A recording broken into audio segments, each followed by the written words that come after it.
So I think I actually charged him something like $175 for the whole job in total. And I was out there like for like 4 or 5 hours. I was out there. So now I'm feeling good because damn, I worked 5 hours and I got $175. That's not bad. That's not bad. 5 hours and you get $175. That's like, I don't know, $25, $30 an hour, maybe a little bit more, maybe a little less. I mean, I don't know, but it was more than I ever made in my life, and that was just with one job. So then I got another leaf removal job. And this leaf removal job, this guy was pretty cool because he was just a nice guy. So he hired me. I went out there and I was kind of feeling the same way. But then at some point I started to realize, I'm being upfront and I'm being honest and transparent. This is what I charge. This is the amount of time that I'm out here. This is what I'm going to be making. And I had to be willing to receive. I had to be willing to accept the fact that I was worthy of this money that I was actually charging, even though I was charging a fair price. You know what I'm saying? So the second guy, and I wish I could remember his name. I remember the first person, but I don't remember the next person, this person that I'm mentioning now. And I did such a good job for him, but I actually had to do it in 2 days. Like I think my first job I did it, and then maybe 3 days later I got another call, or 2 days later I got another call, but I got that call at the end of the day. So, well, end of the day meaning about 3 o'clock, and that's when it started getting dark earlier and it started getting colder outside. So I went and I did that job for him, but I started in the late part of the day, and I wasn't able to finish until the next morning. So he saw me out there, and he was so impressed with the job that I did towards the evening that he's like, man, I really liked your job. And he said, I know you're only out here with a rake, and I really admire the fact that you're working as hard as you're working just to do this. He said, I got a little blower in my garage. It's old. I don't even know if it works, but if it works, you can have it. So, it didn't work.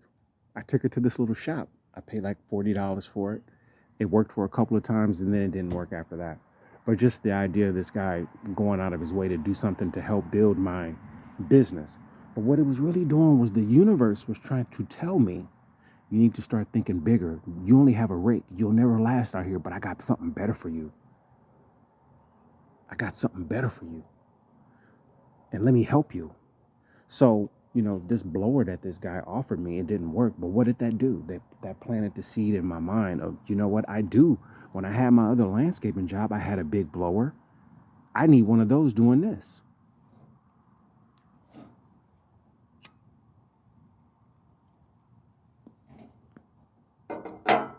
That guy gave me a handheld blower.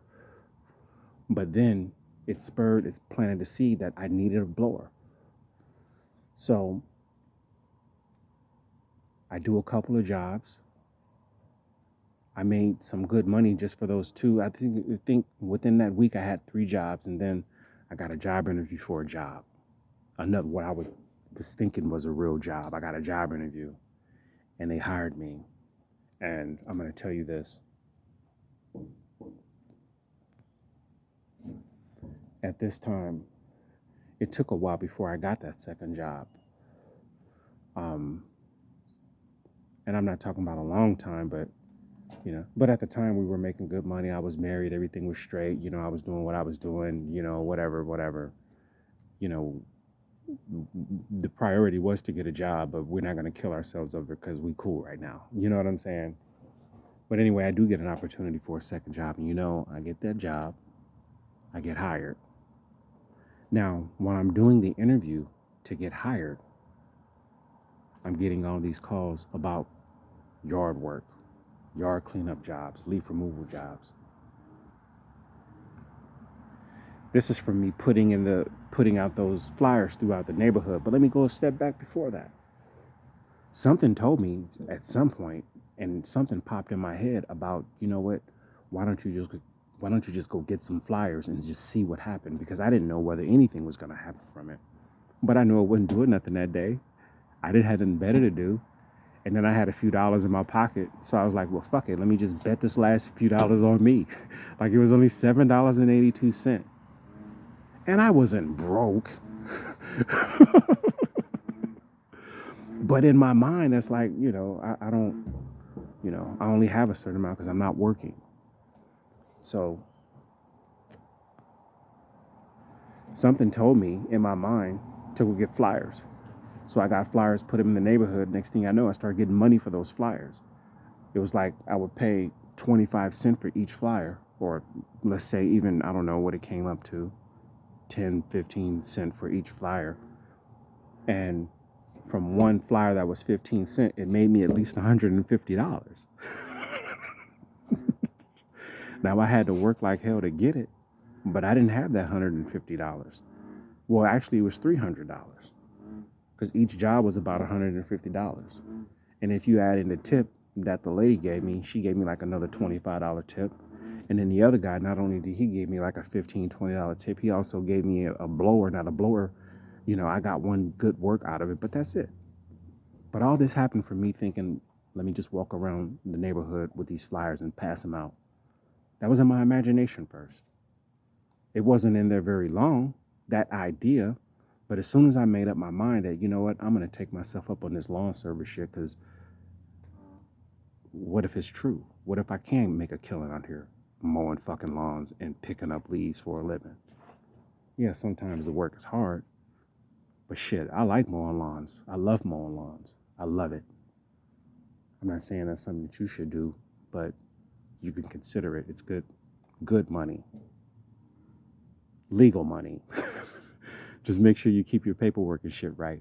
But anyway, the point that I'm trying to drive home is the fact that it started off in my imagination, and it went to a 5-year span of me making good money.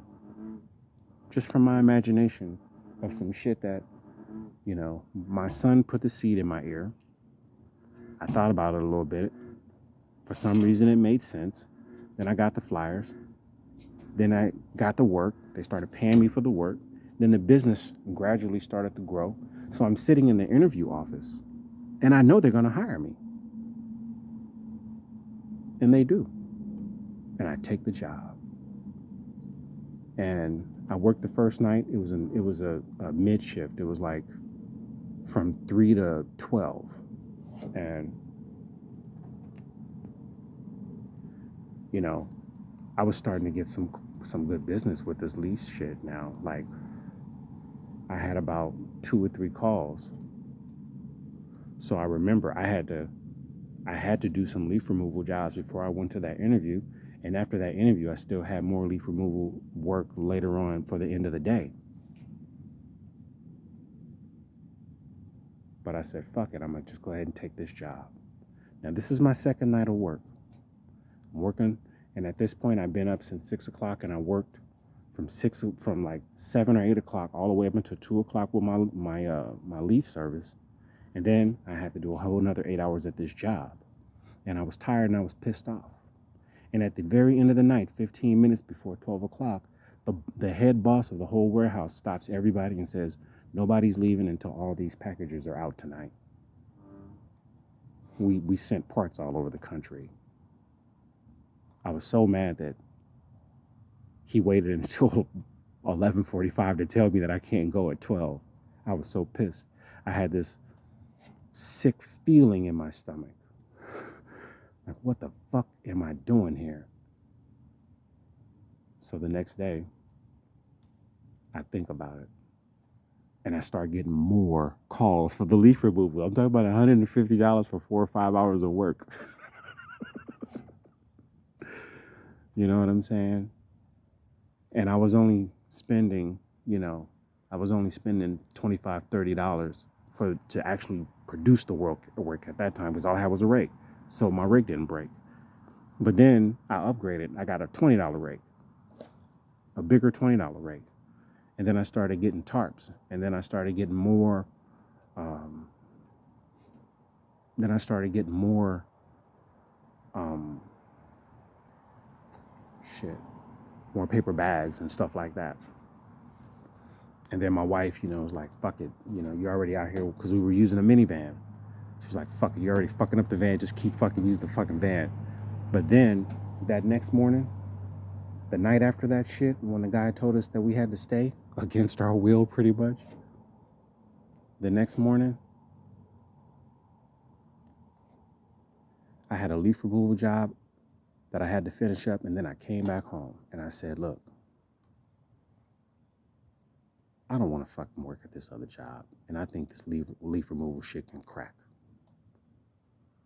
I want to quit my job. I want to start leaf removal. And you know what? I was also thinking that, I can take this shit from leaf removal in the fall and in the winter, and then, the sparing snow removal jobs. And then I can just freak that shit into mowing lawns in the spring and the winter, in the spring and the summer. That's what I started doing. So the tax season rolled around, right? Yeah. I mean, I had to go through some shit with her, but ultimately I did quit that motherfucking job. I went back the next day and I was like, you know what? Nah, I'm sorry. I appreciate the opportunity, but I can't accept this job. And that was that.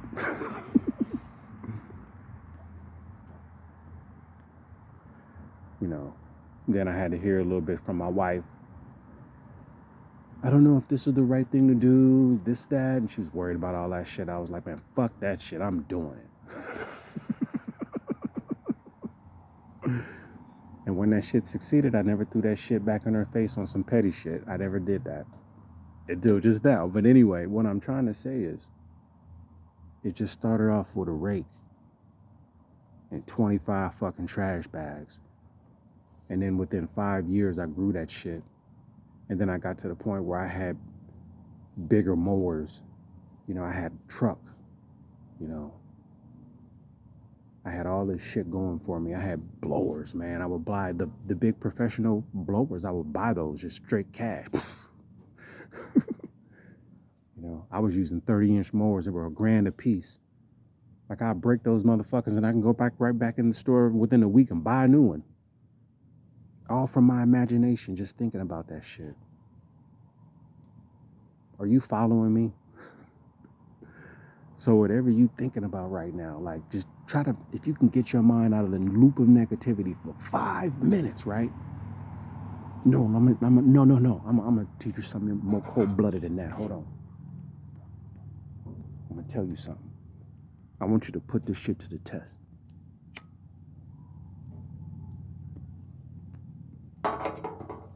So it's this lady. She's like a freaky type of weird lady, man. Her name is Abraham Hicks. She says that, I can't remember it's pretty much two people in one. You might think it's weird, but just stop worrying about that part and just focusing on the words that she's saying and the lessons that she's teaching. Just focus on that. Just what Abraham Hicks is just teaching. Don't worry about the weirdness because pretty soon you'll just get used to that. But look, she said, people are falling in these they keep falling in these traps of thinking about the outcome they don't want more than the outcome that they do want. So say, for instance, if you hate your job, instead of trying to prepare and look forward to getting a new job, you keep dwelling on how much you hate your current job. So what happens is, when you dwell on it like that, it just makes it worse, because all you're doing is telling the universe what you don't want. So all the universe is giving you what you don't want. Are you following me? Do you understand what I'm saying? Just think about what's been in your life and how that shit's transpired. And you think about the fact the shit that you put your mind to the most, it always manifested in one way or another. If it was some negative shit that you were on, pretty soon the negative shit will come up in your physical reality. If it was some happy shit that you were on, you figure somehow that shit popped up in your reality. If you thought hard enough about it, you put enough emotion behind it. the girl that you wanted to, seduce, I would say. The girl that you wanted, you know.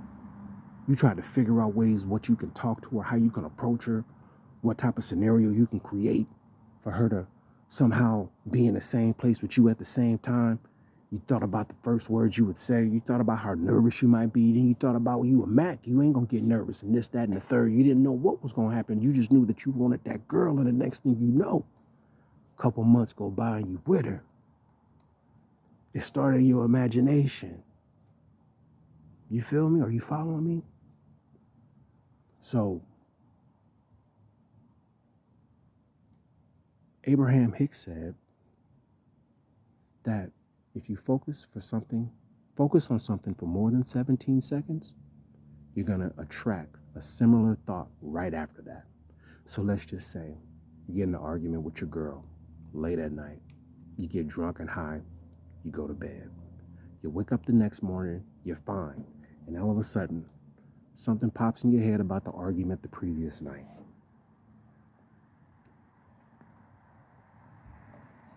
Okay? Now, you could just shut that shit down. Man, fuck that bitch. I'm just going to go about my day. Or you could think about it. You can accept the thought. If you accept the thought and you start thinking, man, this damn bitch, fuck that. And then you start thinking about other shit that you could have said last night, but you didn't. Now that's 17 seconds and bam, another one comes on. And it's just getting more and more negative. And bam, another 17 seconds come. And then bam, another 17 seconds come. Next thing you know, you at a half hour. You mad at this girl over some shit that happened last night that's irrelevant right now. Like you at work. You need to be focused on getting money. But you thinking about a motherfucking argument that you had with somebody that you don't even like no more.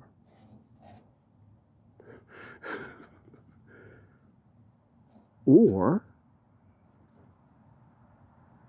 you wake up the next morning, you say thank you, you give gratitude that you woke up that day. And you just thankful. You think about it. You think about a couple of things. Maybe if you got kids, you think about your kids. Maybe if you really like your job, you're grateful that you have a job that you like. Maybe you might be grateful just for having a roof over your head. Or, you might be grateful for, anything, that you got running water in your house, that you got food in the refrigerator.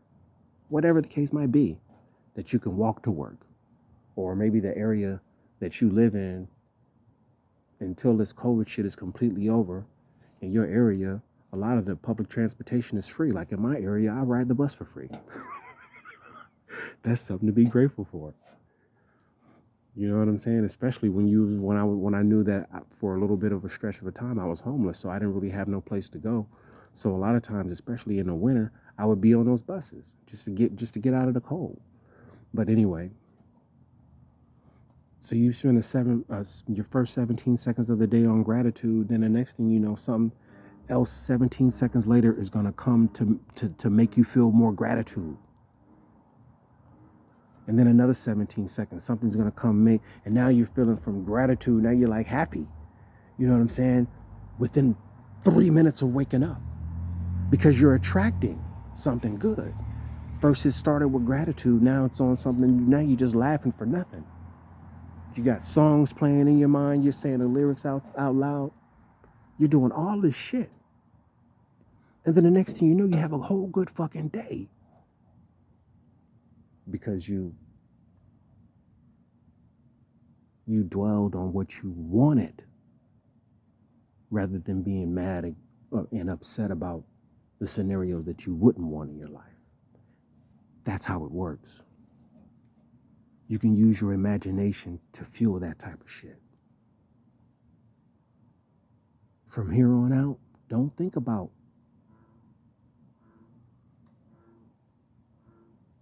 how much money you ain't got. Don't think about what this is gone, that's gone, this. No, don't think about that. Now you're thinking about the rebuilding stage. You're about to bring yourself back. You're going to bring yourself back. And it's going to start with your imagination. 17 seconds, man. 17 seconds. Try that shit tomorrow. Put that shit to the test. Peace, homie. Have a great night.